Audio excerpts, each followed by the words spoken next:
Pals, and there's also therapy too.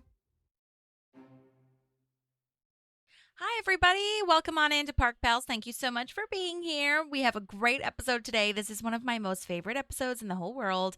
It is phenomenal, and I know that you all agree. Okay, so let's go ahead and get started. Season 5, Episode 19. This was written by Matt Murray, who's known for Parks as a writer and producer. He also wrote on SNL, and he was a producer on so many great shows that we love and that is connected to the Parks realm. We've got The Good Place, Loot, Brooklyn Nine-Nine, Girls 5 Eva, Community, Rutherford Falls. I mean, that resume is outstanding. So, great work to Matt Murray. Love. And this was directed by our queen and savior, Amy Poehler. How awesome. This is her second time directing Parks, the first being The Debate, which she also wrote. And then she also will direct Grizzlebox, the episode Grizzlebox, in season 7. And then I also just want to point out her other directing credits because, you know, that's an amazing accomplishment. So she directed Wine Country, which also has Emily Spivey from SNL, and I'm awful. I forgot the first name. Lynn? No. Kakowski is her last name. She also wrote that, and it's just a great comedy team, I feel, in that movie. So yes, that was her. I think that was her director, feature film debut. But then after that, she did the movie Moxie, which is wonderful. It was on Netflix. I'm not sure if it's still on there, but she did that movie, which is wonderful, and women power. It's amazing. And then she also directed a movie called Lucy and Desi in 2022 about Lucille Ball. Wild. I'll definitely have to check that out. I'm really interested because looking on IMDb, it looked really cool. So I'm down to watch that. And then also she directed a Broad City episode, of course, which, you know, she was a producer for and had a huge role in making sure that show was off the ground. And so that's really amazing. So we've got a great team here today, and let's go ahead and get started with our summary. As you can tell, Maddie is not currently with me, but she's sending in a summary, so let's go ahead and play that. Hello, I am here to give a summary on Article 2, and I will just dive into it before I give my notes.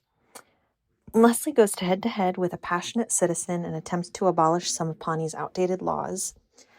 Ben and Anne compete against one another to give Leslie the best anniversary gift. Chris ropes Ron and April into his management training, where April bests them all. I'm totally with Leslie on getting rid of some of these laws. And this honestly feels very frat house to me, that they are okay, it says Ted. Well, now we're going to throw this guy Ted into a lake every year. So I think it's funny. I think it's a great premise. I don't know, Holly, if you had this where you grew up, but in Illinois, I had a place, I can't even remember what it was called, but it was very pioneer timey, where you could learn how to churn butter like they do. It's more like a field trip thing. You didn't go live out there, but you went through what it would look like, and you did some of the tasks. We made candles the way that they would have made candles, and then had to light them, and it was a very cool experience. I wonder if those things still kind of exist. Ben and Anne, this is exhausting for me. I love gift giving. It's one of my favorite things in the world. But when you find out how many anniversaries Leslie has for them, I think it shows you how much they mean to her. But at the same time, I can understand where they're coming from. That's so tiring and expensive to come up with all this stuff all the time. I honestly watch the show in envy for the amount of time that Leslie somehow has to do all of this kind of stuff for her friends. I wish there were more hours in the day for me to act on a lot of the ideas that I have to do for other people. And I should be more just, action oriented around them. But yeah, I love Leslie. I love that this is in her heart, but I also can see where Ben and Anne are coming from. And this is tiring to watch for sure.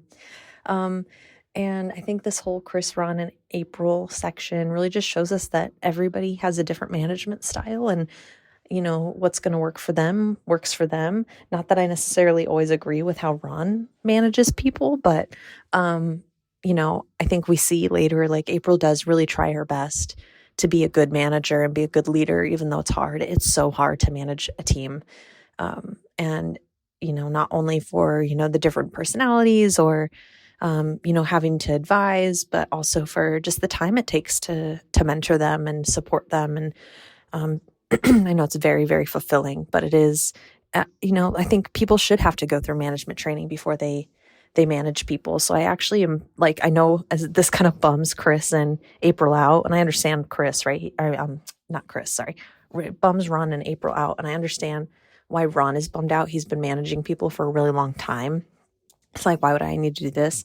But as April, someone who's new coming into management, like, I think it is really important to get some guidance and training around it because, I've seen people who didn't get that kind of training, didn't get that.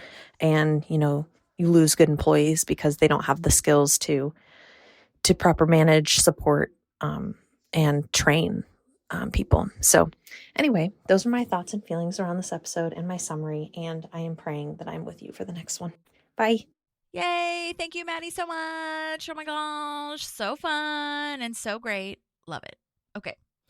All right, so let's get started with this episode. All right, so apparently, I just wanted to point out that the idea of setting an episode at this historical house or at a historical house had come up in like season 2 or way earlier on in the series than where we are now, but it just never really got off the ground. So this idea came back around, and I'm so glad that it did. When we've talked about writers' rooms, we've talked many a time about the note cards and the bulletin board of ideas and how to break a story. And a lot of things just get kind of left. Oh my gosh, we talked about this before, but if you had watched the SNL series, or documentary series rather on Peacock, they even talk about how so many of their sketches, are just thrown on the cutting room floor, if you will, and then it'll circle back around. Like, I can't believe that cowbell was wooden block or something in another season, and then they picked it back up. Wild. So I'm glad that this story about the historical house came back. So we start this episode at Ramsett Lake, Ramsett Park, we've talked about many a time in the show. And there's a crowd chanting Ted, like Ted, Ted, Ted, and a guy being carried on the shoulders of this crowd with Leslie reading Article 2, Section 2 of the Pawnee Charter. Be it decreed, should the taxation of tea rise to an unacceptable level, citizens shall dump Ted into the lake, which we'll explain about that in a hot second. But there is this guy there, Patton Oswalt, who we will do a lovely little breakdown on. But you guys know Patton, or you should know Patton. Look up his stand-up. Oh, my gosh.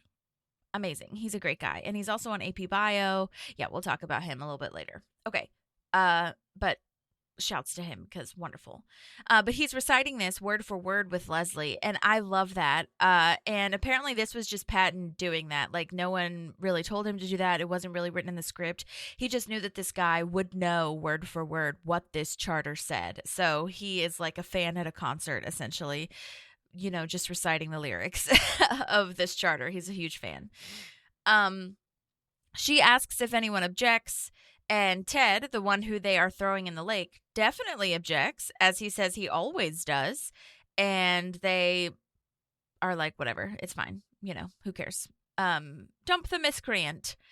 They all know, that's the funny part too, they all know it was meant to be tea. Like, she has a whole history explaining that it says Ted, or it looks like Ted, but they know that it's meant to be tea. And I mean, as I was watching it, I even wondered, like, wouldn't this be such a cool, like, town thing if someone could be, like, voted in to be Ted, or, like, someone who actually wants to be dumped in the lake and, like, be a part of the tradition? Like, wouldn't that be so much better? Which is leading to the end of the episode. And I'm sure that subconsciously, since I've watched this episode 1,000 times, I was like, yeah, that would be better. You know what I mean? Instead of, like, this, I don't know, this, like, forceful, situation we have going on. Okay. So now after they dump him in the lake, the next scene is where Ted, or he goes by Theodore, he says, and he comes into Leslie's office, and Andy's saying he was so funny because his cell phone, remember when you got thrown in the lake earlier, your cell phone didn't work because you left it in your pocket? Oh my God. Because it got dumped in the lake with him. Oh, Andy, it's not funny. That's bullying. It's bullying. I think it's bullying. I mean, which is weird to say because it's unintentional, I guess, bullying in a way, because they think it's like really fun, but it feels like a bullying moment. because he doesn't want to do it, and they're just laughing. I don't like that. But anyway, so Ted, we love, is saying that I'm not doing this anymore. And I've talked to the other Teds in town, and they aren't doing it anymore either. And I love this like little tiny side detail of how, of course, only a person named Ted could be thrown into the lake. So I love this detail that like there's probably maybe a rotation of 5 or 6 Teds, if that, and it just goes around essentially. And so I'm glad he had like a little meeting, if you will, with the rest of the Teds, and they're like, we're gonna stand up to this is not happening anymore. I love that side note. So Ted is played by Brian Stack, and he has been in so many things. You guys should know Brian Stack very well. You may not know his face, but you know his jokes, that's for sure. He's a really well-known writer. He wrote a ton for Conan shows, Colbert, a bunch of award shows. If you watch 30 Rock, he played one of the executives that works with Jack. He was also in Baby Mama. He does a ton of voice acting as well, which is awesome. And then you guys, the Parks fans, if you are an Office fan as well, our crowd would probably know him as the Buffalo Branch employee in The Office show that freaks out when Michael and Holly do their bit about the Buffalo Branch closing at the company picnic. And he like shouts out like, "What? Is this true, David?" And yeah, I don't know what the actual line was, but I think that's where, honestly, I recognize him from the most, that and 30 Rock. But I mean, since I think I watched The Office before Parks, obviously, because it came out before. So I definitely remember his face, which is amazing and super cool. And okay, I just want to say he is definitely of the caliber that doesn't show his rep names. So like I wouldn't necessarily been able to reach out to him, but you know me and my, tenacity and me channeling Leslie and just trying to get what I can done. But I followed him on Instagram because I was just gonna like follow him and support him and whatever. But then I was like, you know what? I'm gonna go ahead and message him because you know what? He followed me back. So I was like, he's engaged. He's engaging. What's happening? So I went ahead and messaged him and I was like, hey, I'm a little tiny podcast and I would love to talk to you about your time on Parks, but also I would have to talk to you about your time on Conan because I'm such a huge Conan fan. Side note, this will come out after the Oscars, but I'm recording this on Oscars Day. So happy Oscars Day to you. And I hope beyond hope that nothing inappropriate or absurd happens, and I'm wishing all the best for Conan because I'm such a huge fan of Conan. If you don't listen to his podcast, Conan O'Brien Needs a Friend, it's phenomenal. He also has a bunch of travel shows. I just think that he's so funny. He is so funny, and I still think he's underrated. I think people know him, but I still think they're not familiar with how funny he is. So, and there's also like I think it was on Amazon. I think he had like a documentary on Amazon. I watched that. That was great. But anyhow, so happy Conan Oscar Day.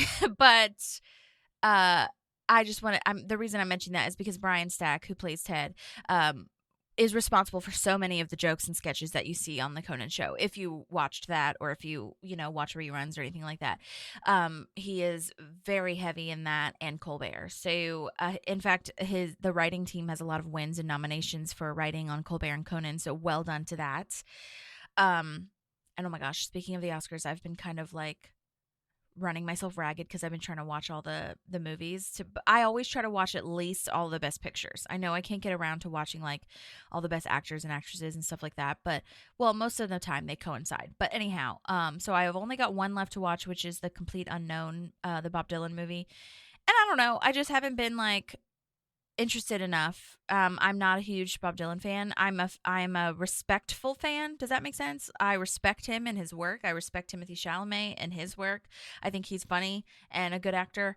I don't know why it just hasn't been on my list to like, oh my God, I have to watch that. But I will watch it for sure. Like I respect it, like I said, and it is nominated for Best Picture. So of course I will watch it. I hope that The Substance wins. That's my pick. Be aware. You guys skip ahead like 10 seconds if you need to, but be aware that The Substance has some very body horror is like the first time I've ever heard that term. A lot of like gore and like the body splitting open kind of vibes. So you'll see, but it is so good. It is so good. And I think it should win best like substantial like movie, I think. And the director was great. No CGI was used. Yeah, I loved it. Anyway, okay. Sorry, but I had to say that. So, Brian hopefully will be able to come on for an interview because this is where I was getting with that. I messaged him on Instagram. I was like, hey, I'm a tiny podcast. I'd love to talk to you about your show and you being on the show and all these things. And he still does a lot of comedy shows and improv stuff. And he was so sweet and kind and messaged me. And in fact, on Parks and Recollection, the podcast, Patton Oswalt said that he was just like the coolest, sweetest, nicest dude. And so far, that is showing to be true. So, hopefully we can talk to Brian on a separate interview because I'd want to talk to him not only about his time on Parks, but I want to talk to him about his time on Conan and his career and all the things that he's doing now. So thank you, Brian, for emailing me back. And if you're listening, and I will reach out to you to schedule a time. Okay, so Leslie is like, come on, it's the charter. Like, this is in response to Ted saying he's not going to do the dumping in the lake anymore. And Leslie's like, that's the way it's always been done. And Ted makes a great point that that's not a good argument. That's never a good argument. And Leslie knows this. She's been in this fight on the receiving end many a time. It's not a good argument to say that that's always the way it's been done before. But it's really funny because then she says, like, I just think we need to be careful about speculating what they meant. And I think it's hilarious because she literally spelled out what they meant earlier on in the show. She knows they meant Ted. It's just a fun tradition. Or she knows they meant T, rather. And so I just think that's, I don't know, kind of funny to me. Great writing on that point. And then Ted proves his point by following all the old town laws / statutes. First, he takes Tom's car keys for $0.25. Now I own your car. And then he cracks an egg on Leslie's face because she, a woman, raised her voice to a landowning male. And I just love that he walked in there with an egg in his pocket, knowing that this was how it was going to go down. I think that's a really fun backstory, side note thing to think about. And I love that he throws it back in her face because Leslie is like, that clearly meant, Indian American, like a Native American, not what, a Tom's ethnicity. And then Ted is like, well, we should be careful about speculating what the founding fathers meant, So yeah, that is a great little scene.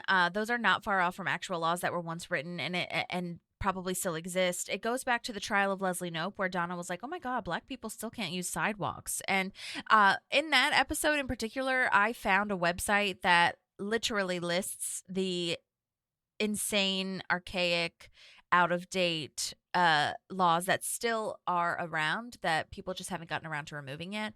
So maybe I'll find that article again, but you can literally Google it and just be like stunned by America, which is not hard to do these days. All right.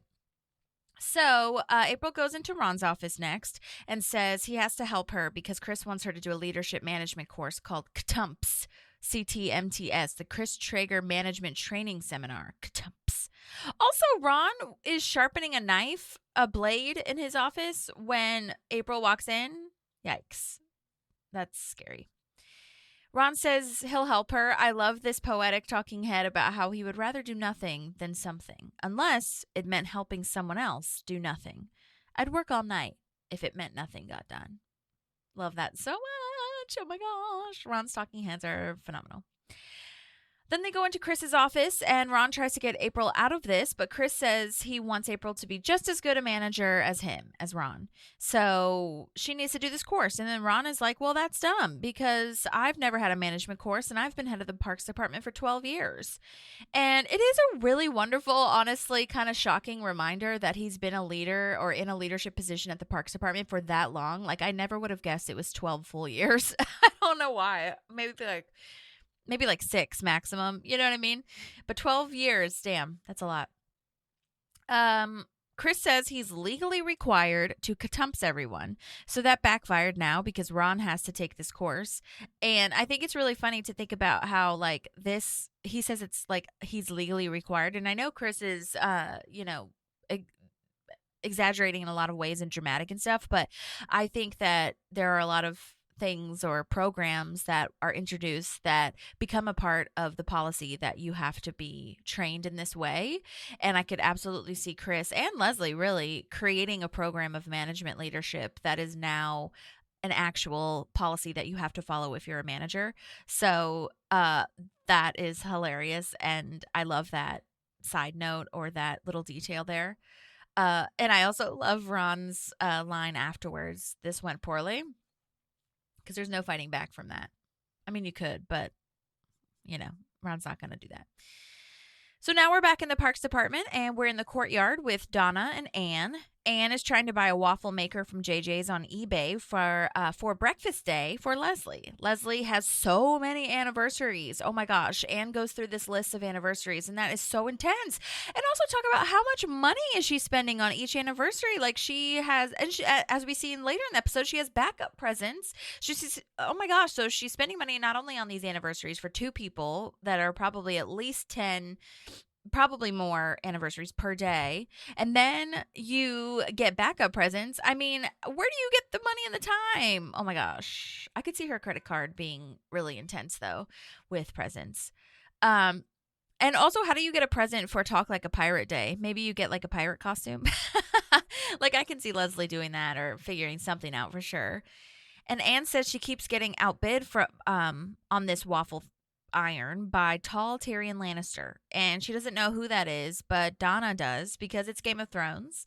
And I love that line. You don't watch Game of Thrones? You do? Everyone on that show can get it. those Dothraki guys can get it. Everyone on that show can get it.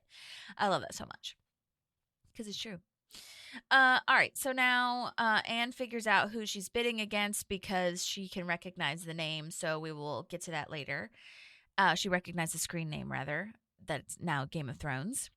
So now we're at the city council meeting for Ted Party Day, because Leslie is trying to revoke throwing Ted into the lake, amongst other racist and outdated laws. And this is really a good move on Leslie's part, and I think that this is wonderful that she is trying to make these changes and trying to move with the times and get these outdated laws, out of Pawnee's history, if you will, or current history, I guess I should say, because I feel like, as we just heard, Leslie does not want to get rid of tradition. She does not want to, take away from the history of the town, but she also knows that we want to move forward and we want to survive in modern times and be inclusive and build and grow. So this is a really cool thing for me to see Leslie being like, okay, I get it. Even though I don't want necessarily to give up the Ted Party thing, it's forcing her to take a deeper look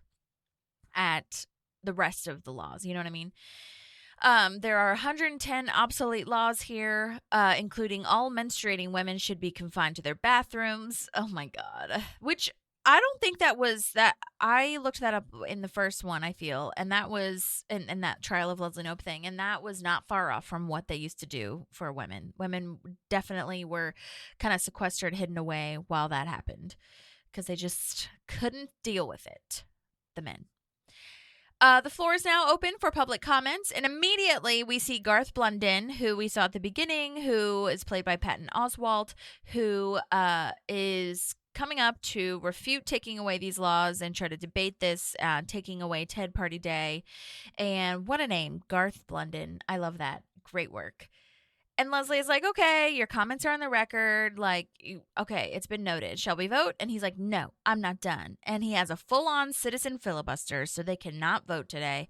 And that is why Leslie is doing this. She says that this is exactly why we are trying to vote these laws out, because he can do this. This is completely within his rights. So we need to get rid of this stuff. And so, yes, Patton Oswalt, let's do a tiny little breakdown on him. Not really, because I just am such a huge fan. I don't feel like I need to really explain it. You guys know who he is. But Patton Oswalt, he said he was a fan of Parks before this, and I know him from so many things. I knew him from stand-up, I think, primarily. He was in a lot of 90s sitcoms. AP Bio was the most recent thing. I had mentioned that before. Most recent in the comedy world, I feel, if you watch that. But, oh my gosh, just so many things. And he says that since he was a fan of the show, of Parks, he got a call to be on the show because they wanted him to come on, and he just immediately was like, yes, I don't care what they have me do, just yes, I'm in.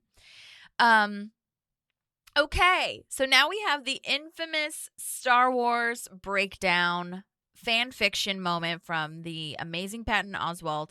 This is when his famous Star Wars fan theory fan fiction starts. This is his filibuster and the way that he is just going to keep talking. So there are articles and threads on the internet going so deep into this. It's no joke, because this was at the time when Disney bought Star Wars and a bunch of other franchises. So they're connecting these worlds, and Patton does a great job of improvising this whole thing.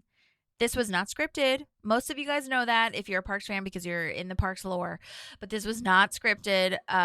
And the way that Patton tells it is that in the script they had the line, I'm invoking the citizen filibuster, and then they cut, just a quick comedy cut, like the end.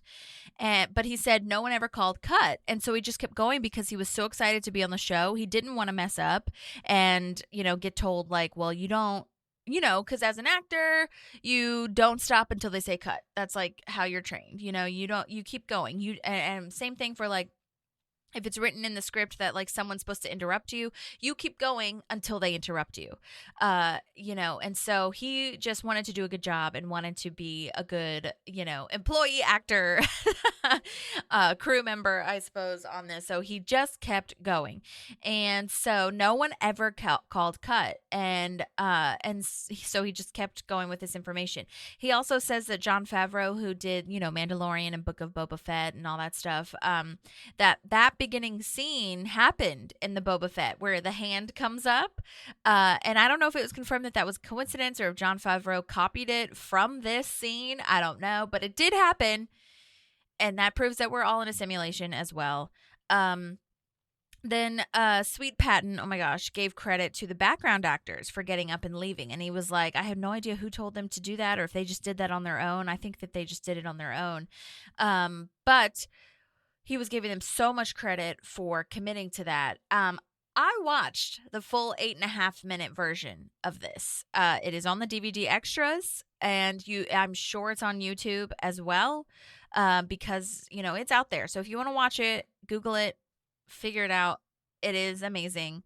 First of all, I'm just gonna tell you the highlights of that 8.5-minute moment. Okay, so first of all, it was Leslie/Amy that tells the extras to leave. So in that version, Jam, Leslie, some of the other council members, Tom and Andy, get up and leave as Garth is making his filibuster moment. And I was like, that makes sense because she's the director, so she would be the one to tell the extras to leave. Like I saw her walk out and then with Jam and everybody, and then she kind of like does a little wave to the extras, like, okay, come on, guys, like let's come out here.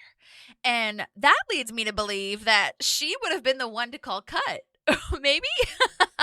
I'm sure that, when she's an actor in the scene, typically she'll have someone else be, the AD, the assistant director, that can, help guide the cut and the action, whatever. But I think it would have been her. I think she would have done that.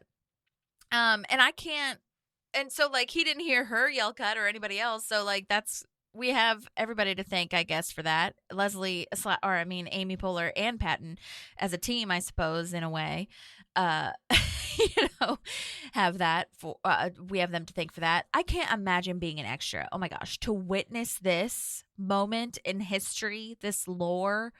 Oh my gosh, I can't imagine. There's a couple people that were acting really well and we're just kind of like, oh my God, this is like going to go on forever. And then there was this one guy who was kind of like smiling, like, oh my gosh, this is so exciting to be like listening to this. And I don't think it was him acting personally, but it could have been.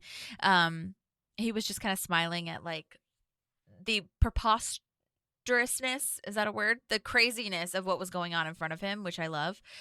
And yeah, on the DVD extras, this is its own category. Like this 8.5-minute thing is not even in the deleted scene section for this episode. It's its own little tab, if you will.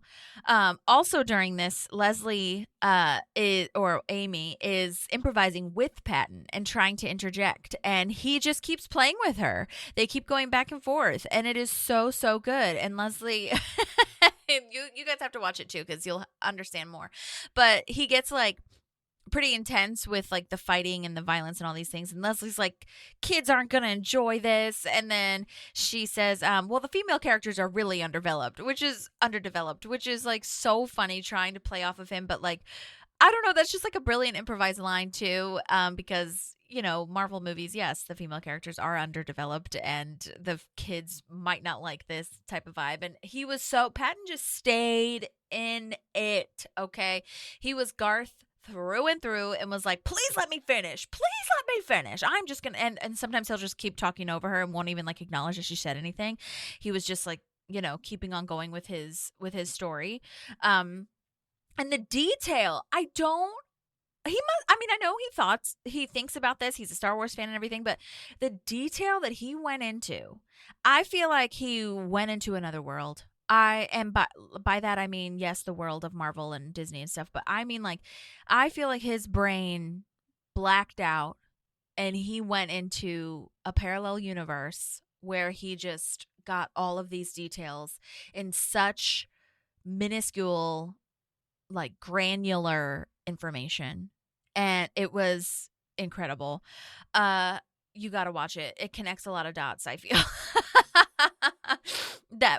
And by connect a lot of dots, it connects a lot of dots that actually air, because when you hear it, you just kind of hear little snippets of what he says, and where they edit it and cut stuff out, but the full thing really makes a lot of sense, and I just can't believe that he did that. And I love that everyone is leaning in, like, they're really into it now, paying attention. Tom and Andy are like leaning forward, so is Jam, and like they really are captured by this. And according to a lot of the threads on the internet and Star Wars fans, like, this could absolutely be real. This could actually happen, connecting the Marvel universe and Star Wars. Like, it's really cool to witness what we saw, I feel. I mean, I know that's stupid because, it's a TV show, but I still think it's such a feat of imagination and incredible creativity. I have to play the end of the rant, though, that was not aired, obviously, but I've got to play it because you hear Patton just like lose steam, and it's wonderful.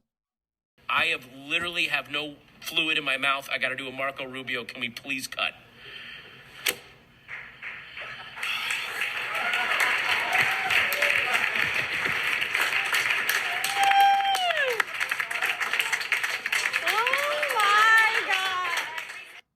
Amazing. And I didn't even think about that, because in the end of that, when he's saying that, he flops over on the, podium that he's standing on.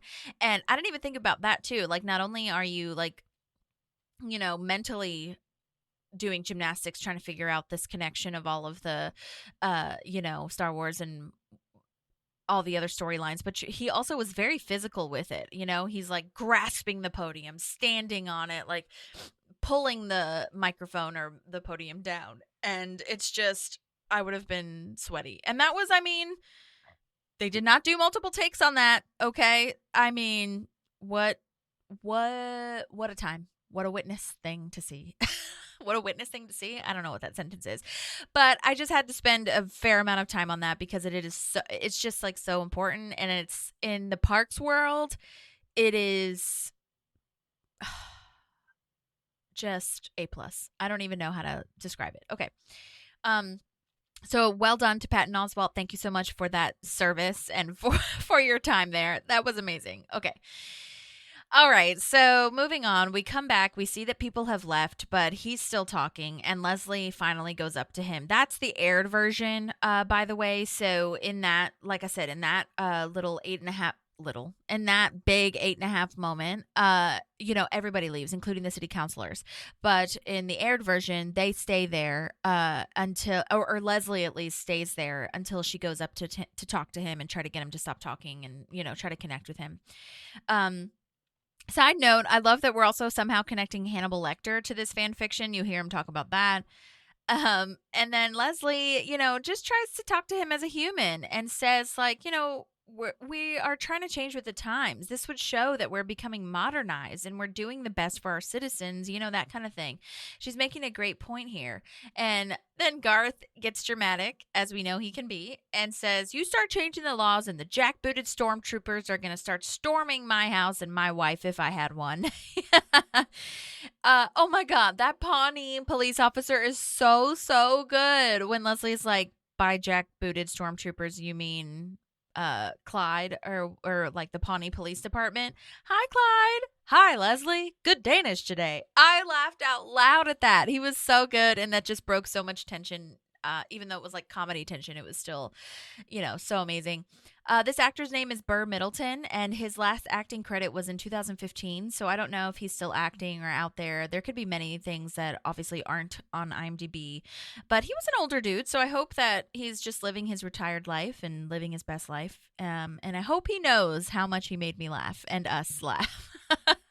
Good Danish today. So good. Okay.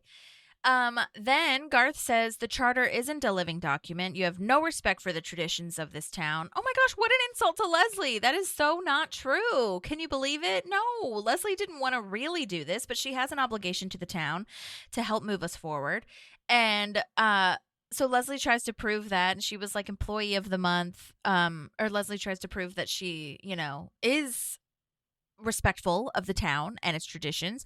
She was employee of the fortnight at that historical association. And then, oh my gosh, then we learned that Garth bought X-Men pajamas, and I love this line. I won them in a raffle, madam. Oh my gosh. Leslie is saying that our founding fathers were great and wonderful, but they also lived in a more primitive time, and times are changing, and we need to change with them. This is not the same time that we lived in. And Garth is like, well, it was a better time, and you wouldn't have survived a day like in their life, And so Leslie obviously takes up this challenge, and it's like, fine, okay, how about a wager? We'll go live in that historical house in the 1817 times, and whoever lasts longer wins, meaning she'll keep the bill, to make these rules and laws in the charter obsolete if she wins, and then if he wins, we'll keep all the rules. Okay. So that's that whole little section. And our next moving on is now at Katumps, or Chris's training program, where Chris wants them to write down what they hope to gain from the end of the seminar. And they're asking how long this will last. And it is a 9-hour seminar over 2 days. Ugh, I felt the same way that Ron and April did when they are groaning and are just like, oh my God, this is going to last forever. He hands out conductor hats and has like a little train whistle thing. I had a little train whistle thing. That's really funny to me. But, oh my gosh, not cute for Ron and April. All right, so next we see Anne confronting Ben, because Ben, we learn, is the screen name, the Game of Thrones screen name. And so Anne is confronting him about bidding on the waffle iron. We learn that her screen name is future Mrs. Tiger Woods, or future Mrs. Woods, from like 10 years ago. She doesn't know how to change it. And again, this is when I wrote, like, literally, how does Leslie afford all these gifts? Because this is when we learned that Ben also has a breakfast day, or, multiple anniversaries throughout the year. And I do love Ben's, like, can't believe I'm complaining about how thoughtful my wife is. Sorry, honey. And it just made me laugh out loud. Like, love you, as if she's listening. But then bummer, we learned that they were both outbid, and now neither of them got the waffle iron. And it does say on the, in the show, or on the screen name, it says H. Schlurpus. So I think we know who that's going to be. We will get there when we get there. All right. Oh my gosh. And then Ben says that he can't resist saying how wrong Anne is about Game of Thrones, like in their magical powers and stuff. And she's like, this is why we don't hang out. And it's really funny to me. All right.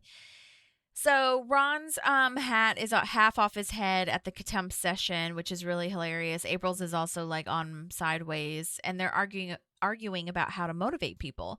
Ron says money, fear, and hunger are the only ways to motivate people. And Chris is saying positive energy is how you can motivate people. Being supporting, encouraging, all that. And April is so good at playing this game because she's playing the Game of Thrones. To be honest, that is exactly what it is. She's like, suggesting something, and then Chris shuts it down immediately. So she's like, you're not being very inclusive, Chris. You killed my spirit animal, or my spirit. My spirit blood is on your hands. Not spirit animal, just regular spirit. And Chris is so cocky. He's like, I've taught you so much already, and takes it very seriously. Chris suggests a wager, which I love this. This is like the wager episode, the bet episode, if you will. Chris suggests a wager, just like Leslie did, to see which motivation technique works better, Ron or Chris's. And Chris is like, I don't want to be dramatic, but this is literally a battle for April Soul. Literally a battle for April Soul. And Ron is like, I don't want to be dramatic, but I couldn't care less.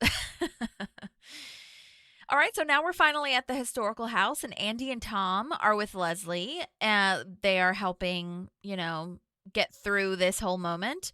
Looks like Garth slept there last night, and we're seeing that he's clearly in his element. Like, he's doing all the chores. He wants to be up early to get things done. He is into it. And I do love Tom's line of, that's a dope bonnet. That is a dope bonnet. Antiperspirant is not allowed. Love that line too. Might get a little rough in there. Because they have to live as if it's in 1817. And so Leslie is like listing off all the things that are and are not allowed. She's like, rickets, don't need to worry about rickets. Cured.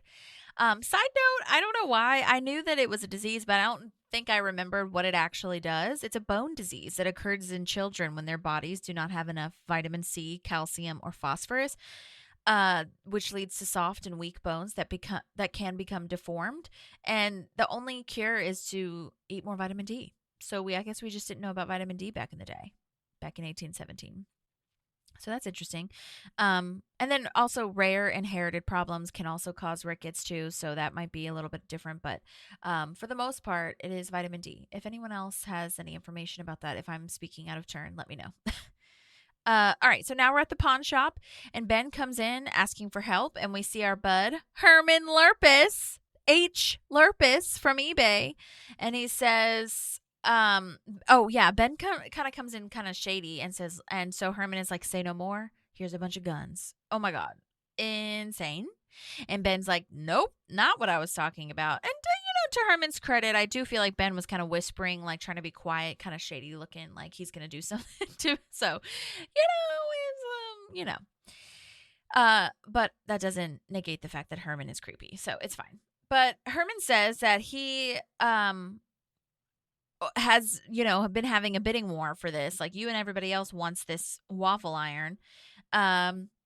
And Anne comes around the corner, and Leslie's mail woman also wants to get a present for her for mail day. So we've got 3 people now wanting this waffle iron.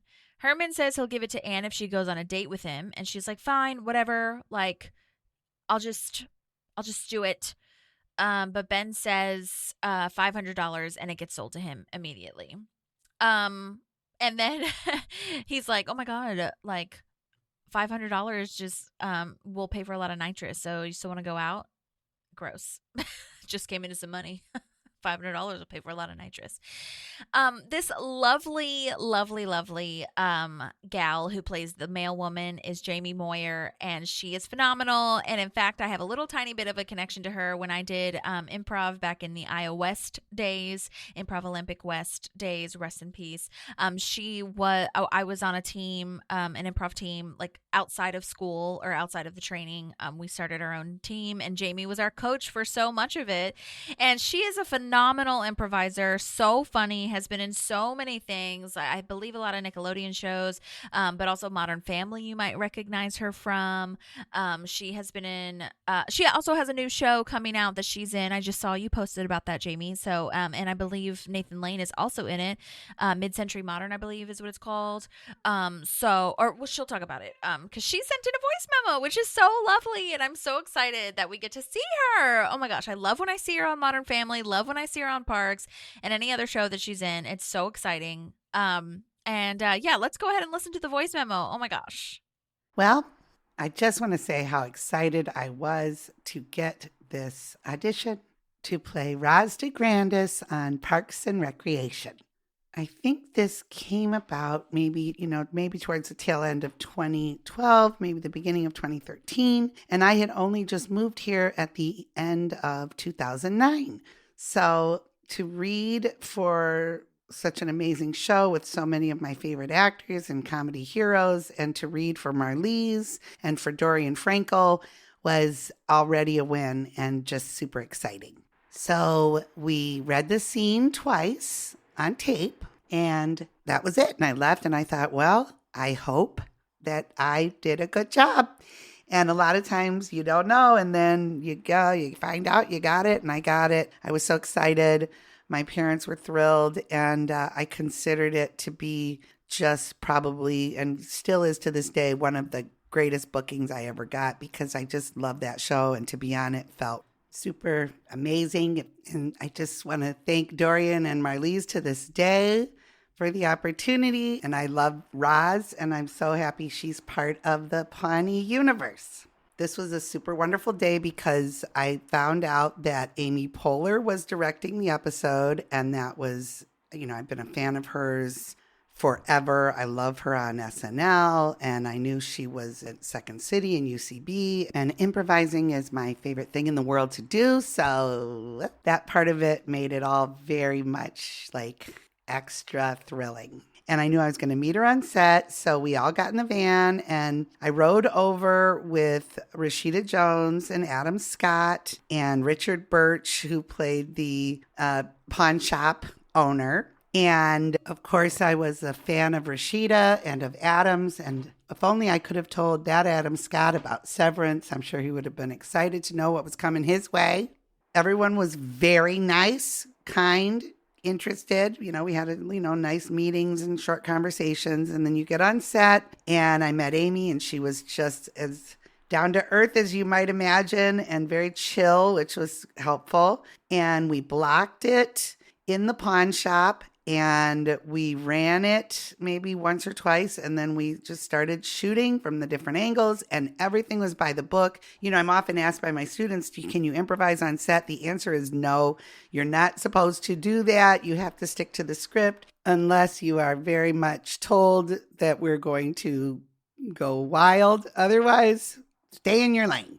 So we blocked it and then we started filming it. The blocking is so fantastic in my scene because I'm kind of a reveal. So you don't even know I'm there. And then boop, I pop up in line. And at the end of filming it, however many times, that's when Amy said, all right, everyone, let's do a couple fun ones. And that was where we could open it up a little bit to improvisation. And I just had a blast and it was over very quickly. It was just kind of a quick on-location shoot. And then I was wrapped. I said thank you so much to Amy and thanks to everyone on the crew. And we got on the van and that was it. It was a good day for me in the old Hollywood.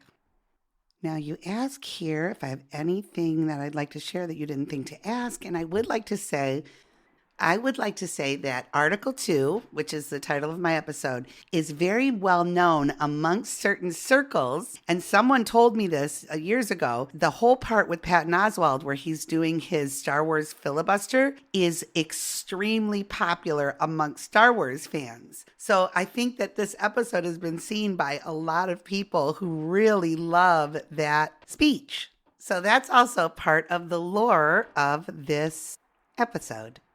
Have I ever been recognized for this role or other roles? I don't know that anyone has ever approached me and said, are you Roz Degrandis from Parks and Recreation? But I will say that over the years, and this has happened so many times, which is a great testament to how much people are watching the show, I'll get a picture from someone or a post on social media. Oh my gosh, I just saw you on Parks and Recreation. And they'll send the greatest picture of Roz to me, which is fun to receive.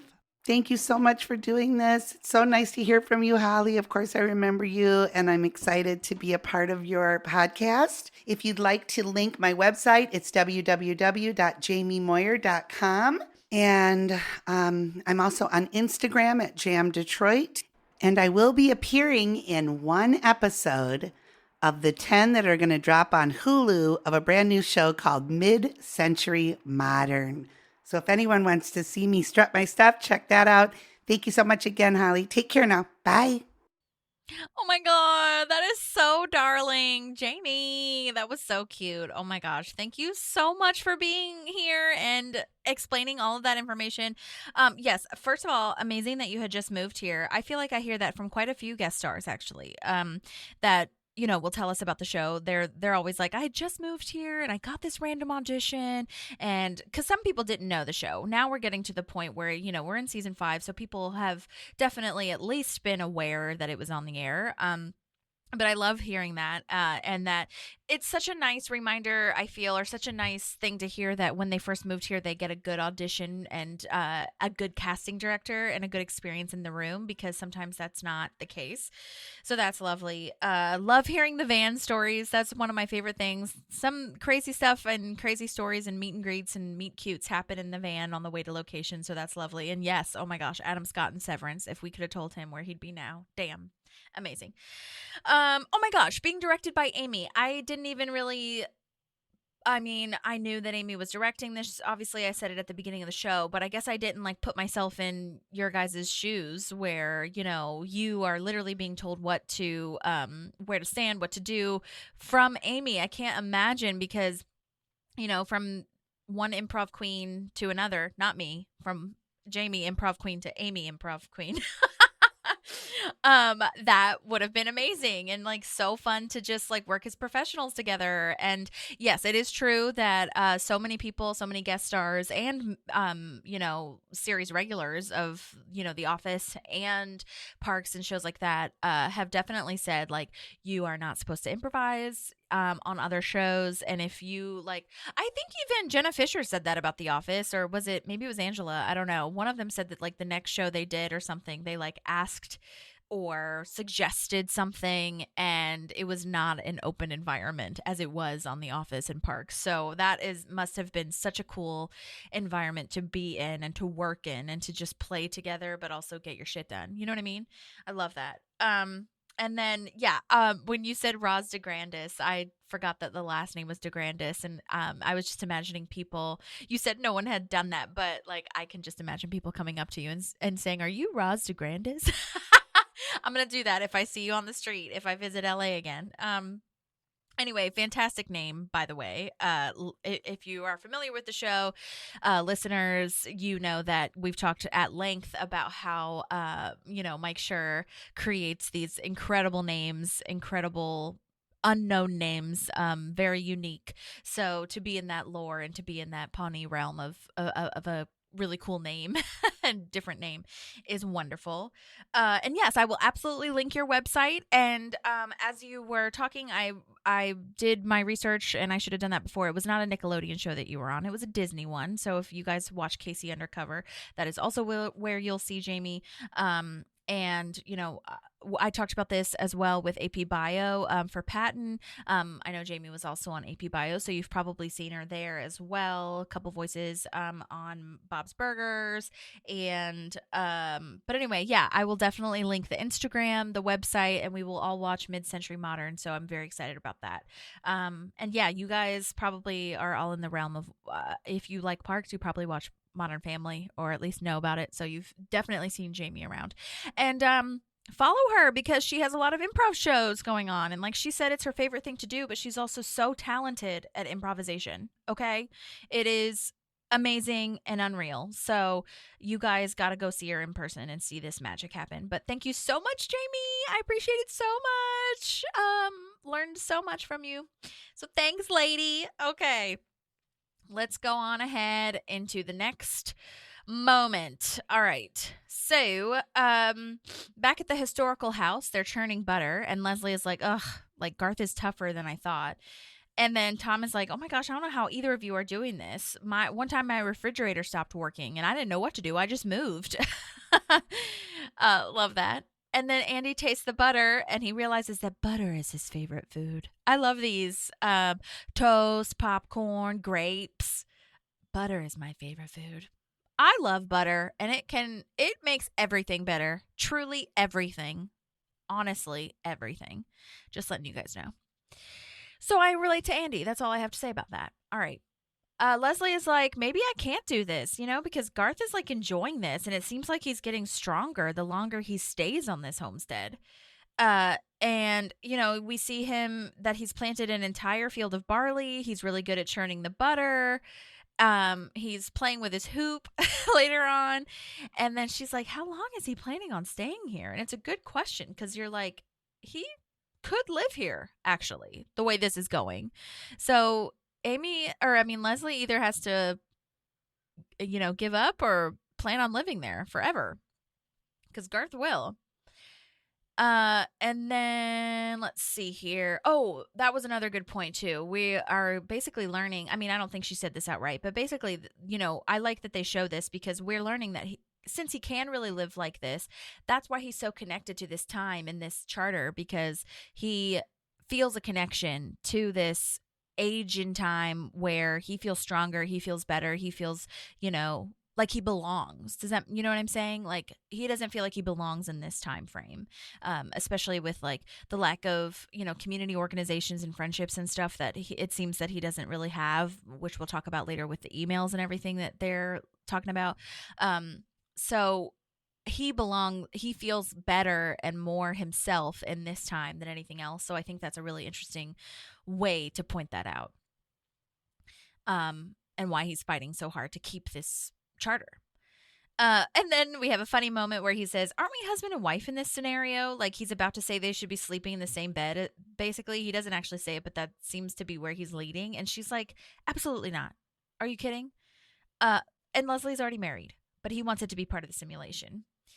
So Leslie is doing something with the washboard. I really don't know what, because I thought that it was supposed to be to like wash clothes, but she's wearing the clothes. So I'm not really sure what she's doing, but either way. And then she's like, what is that? Do you feel that? And then a chicken comes out from under her dress. How long was that under there?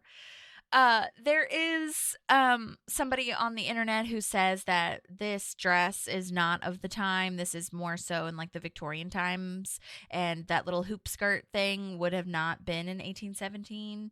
I personally don't know that it changes anything for me. It's still old fashioned, so whatever. But I think that some people were like, just letting you know that it's not quite when the hoop skirt came out. So if you guys care about that, there's that little bit of information. All right, so we see Garth carrying his loads. He has like the bar across his shoulders with like the buckets on the end, and then this is when his hoop is happening. Also, Andy or Tom or something says that he brought his own whale blubber for the oil lamps or whatever. Where the hell did he get that? Did he order it online? I don't know. But he's doing these chores so fast. He's so happy, and it's just really interesting to see. He's singing goober peas. My goodness, how delicious, eating goober peas. I looked up this song, and apparently the lyrics of Goober Peas are a description of daily life during the latter part of the Civil War for Southerners. Goober peas or goobers are peanuts, just FYI if you guys didn't know that. So if you've seen like goobers in the movie theater, they had it's chocolate covered peanuts. That's what those are. Some of them are boiled, some of them are not. After being cut off from the rail lines in their farmland, they had little to eat, the Southerners in the Civil War, aside from boiled peanuts or goober peas, which often served as an emergency ration. Burl Ives is the one that's listed as having the song released, but I think everyone sang it. There's a couple of different covers and like, type of stuff going on with that. It's kind of like Wagon Wheel, where it's like, who's really famous for this song? You know what I mean? But anyway, just wanted you guys to know. So he's even singing the songs of the time. I don't think we need to be singing songs of the Southerners in Civil War, but you know what? Here we are. Okay. Chris is now stopping Jerry to do the project that he's giving him for Katumps for this wager with Ron. And they're doing the competition of motivation, and Jerry knows the brand and model of the folders, and they're in deep maroon. Oh my gosh, so funny. I love that little detail.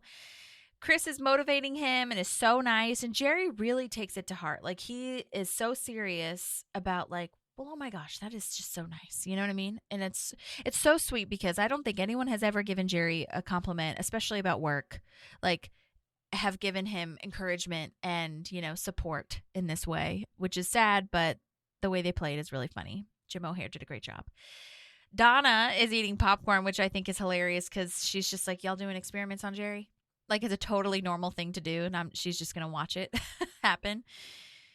So then Leslie is like, we got to find some more shit out about this guy, like about Garth. What is he doing? Why can he survive this long? Like, there's no way this guy can stay off the internet this long, because he is clearly, someone who is on all these fandoms, and that is so true. I that is the one part that's probably disconnected in the episode, because although I do understand it, but like, when you're in a fandom that much of Star Wars, X-Men, all that stuff, you immediately go to the threads and you look at what's going on and what other people's opinions are, so that you can start having your own opinion and having conversation with them, getting on all the, chat rooms and shit like that. So, but anyway, Leslie is trying to figure out what's going on with him outside of this life. And he's like, I love this line though, or this, detail of, let's not invade his privacy, but lists out the things that are clearly invading his privacy. So browser history, inbox and outbox, Facebook page. And then, yeah, he hasn't gotten an email in 12 days. Like, mine are all spam. I mean, I get a couple of emails, obviously, for the podcast and stuff like that, and, whatever, but, and other things, but so much spam, so much like marketing emails that I somehow signed up for. And no matter how many I unsubscribe from, I always have like 800, 900 emails a day. It's insane. But Leslie feels bad because he doesn't seem to have any friends, and it just seems like he is kind of a ghost in this. Well, Tom calls him a ghost, kind of, and then he responds to the spam emails too, which is really unfortunate and sounds really pitiful. And Andy is like, well, seems like he's friends with that mule. So next, Anne is trying to make a breakfast day gift, and it totally looks like a monster. She has a doll made out of breakfast foods, like tiny waffles, looks like maybe grapes for the eyes. It looks like a voodoo doll, essentially. It's very scary. And Ben has the idea to go in on the gift together and combine their holidays. And Anne is like, oh, what should I do with this? And I love Ben's like little rating of just burn it and bury the ashes and pray it doesn't haunt you, because it is creepy looking. Great job, props, by the way. Wonderful work. Okay, so now Ron tells Jerry to do his job now, his task, and he uses force, slaps his hand to take away the food. I hate that, honestly. Like, I don't want Jerry to be scared and, like, upset. I don't know. I don't like watching that. I will say it's kind of nice. Jim O'Hare talked about how they wanted that, like, little moment where Ron slaps the candy bar out of his hand to work, and so, like, they figured out, they did a lot of, like, blocking with how to make that work, because it sounds like it'd be an easy thing to do, but when you're filming it, they wanted to make sure that bit came off, which I think that I'm glad they did, because it looked good. But I still don't like that Jerry's like terrified of Ron. Anyway, so now Leslie is giving in, basically. So she has folded, essentially, and she is dressed in normal clothes, and gross. Garth is whittling a birthing stick. Oh dear. No, I don't want to know, Garth. Leslie's like, what is that? And he's like, you don't want to know. Gross. Which, at first I was like, why would he be doing that? Because maybe it was for a human, but it could have been for like the livestock on the farms too. So, but I think it's for humans. I don't know. Anyway, also, why is he whittling that? Oh my God. Okay, I get it though. Oh my God. Anyways, Garth clearly has a crush on Leslie, which is cute, but also weird, because when she comes up in her regular clothes, like, he's like, you look beautiful. But then he like goes back to himself. He snaps back to it, and he starts listing out the ways that she broke the rules. And she's like, oh, okay, you won. I give up. You're better at this. And he's like, huzzah, the day is mine. I'm going to miss saying huzzah. I love that word, huzzah. I do. I say it at the Ren Fair mostly, but I have said it just in regular everyday life. I think it's a great word. What if he must not know that she's married. I can't see him hitting on her / like saying all these things about like, yes, I will go on a date with you, because he has a proposition or whatever. She has a proposition, and I don't think he would try to, take that away from her or like whatever, but that's neither here nor there. Okay. So Leslie has a wonderful idea in true Leslie fashion. She asks Garth if he wants to join the Pawnee Historical Society, because she realizes that he should be included and he doesn't have a community. So getting involved would solve a lot of these issues. That's all anyone wants, you guys. In my opinion, and I think a lot of people's opinion, all anyone wants is to feel supported, involved in a community, in a friendship, to know that we're all in this together. Why so many people join the groups that they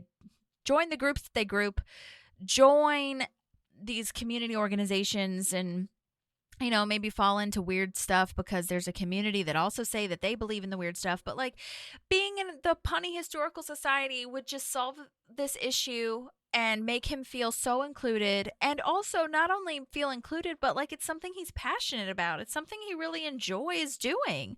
And that just makes such a difference when you have a passion. And also, I wonder a lot of the times, have these people that are like mean and bullying and angered, have they, not that Garth is that way, but he clearly has some issues as far as like, not being able to play nice with others, I feel. But have they ever been told, like, you're really cool, actually? Like, you have some really cool talents and you're actually a really cool person. Have they ever been told that? I don't think so. Have they ever been in a group where people have been like, wow, you are a great person and you're really smart? And have they ever been complimented, I guess? Have they ever been supported? And I don't think that they have. And so I think this is really smart on Leslie's part to include him in something that he's passionate about with other people who are also passionate about it, who will think he's really cool for knowing all of these things, because it is really cool to, keep history alive. And obviously there are bad parts of our history, but that's not what we're really talking about at this point. You know what I mean? So anyway, that's my little moment on that. Okay? Because that's all anyone wants, to feel safe and cherished.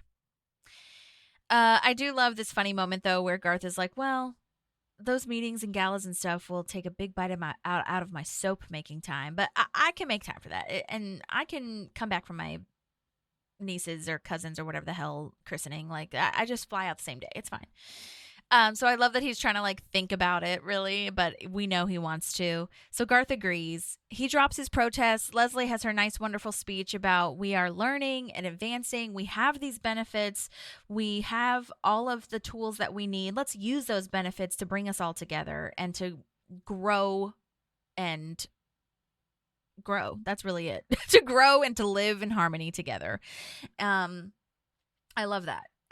So it's again, this is such a thing that Parks does so well, is, making sure that this government is efficient, government is inclusive. And I love that this character of Leslie is so wonderful at doing that as well. I mean, because Leslie has her flaws and she has the things that, she is not really paying much attention to as far as how this is going to affect everyone, like the porn video store. Which again proves the point that she does love the town and she wants everything that, was famous in the town to stay famous. You know what I'm saying? But you guys get what I'm saying, where I feel like this character is just so important to show that government can listen to its citizens. So this year, all right, so let's see. We get back to where we started. She says they made a compromise that a volunteer should be dunked in the lake, which is what we were talking about earlier, not just any Ted. This year, it will be Garth. He is hoisted by the fellows around him. Then Andy comes running out naked and jumps in saying, yo, guys, we're all Ted. Oh, my God. As they're about to, like, dump Garth into the lake. And Ted is like, thank God, because I can't swim. Which is really funny. So the final tally for the Jerry experiment is that he filed 268 red files and 384 blue files. But the blue files, aka Ron's, were almost all filed wrong because he was scared and nervous. And honestly, I'd rather it be correct and less files, because then you have to do more work and use more resources to get it right. You know what I'm saying? So my vote is for Chris, even though I know what Ron is saying. My vote is Chris is right. Or Chris's strategy is better. I hate the fear tactics. I don't think they work. There is such a thing as good stress and good pressure to make sure that you care about what you're doing. But yeah, I don't want to deal with that.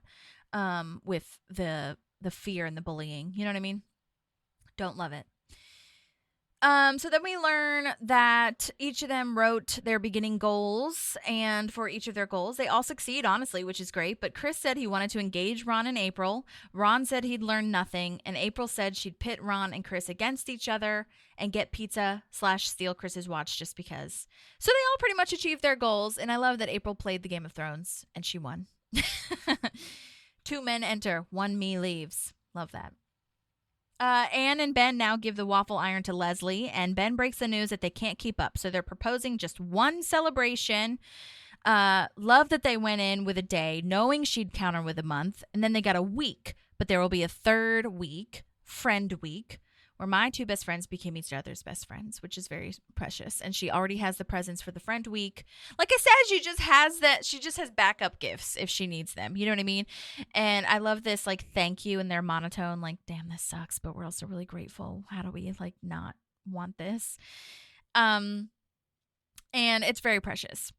So the last thing I'll say is that I really wanted to mention that I just love how much Patton loves Parks and Rec and how well spoken. Like I never really recommend it because I feel like I say all of the information that you might need to know, but I would recommend listening to the Parks and Recollection episode that Patton is on because he's so like wonderful. I just think he's really great. He's such a fan of parks and such a fan of, you know, this movie making and films and Star Wars and all these things. And he just seems like the coolest guy and so nice. You guys gotta watch his stand-up if you haven't already. I think there's a couple online on streaming and stuff like that you could find. But yeah, and then thank you, Jaime Moyer, for sending that in. Oh my gosh, I'm so excited that I got to talk to you and just reconnect. That's awesome. Thank you so much for sending in a voice memo. Don't forget to rate and review, subscribe, all the things. So we are rounding out season 5, as I mentioned before. So if you have any questions or want us to research anything else, please let us know. Otherwise, share this with all of your group chats and go watch Severance too if you haven't already. And I'll talk soon. Okay, thank you guys for listening. Bye.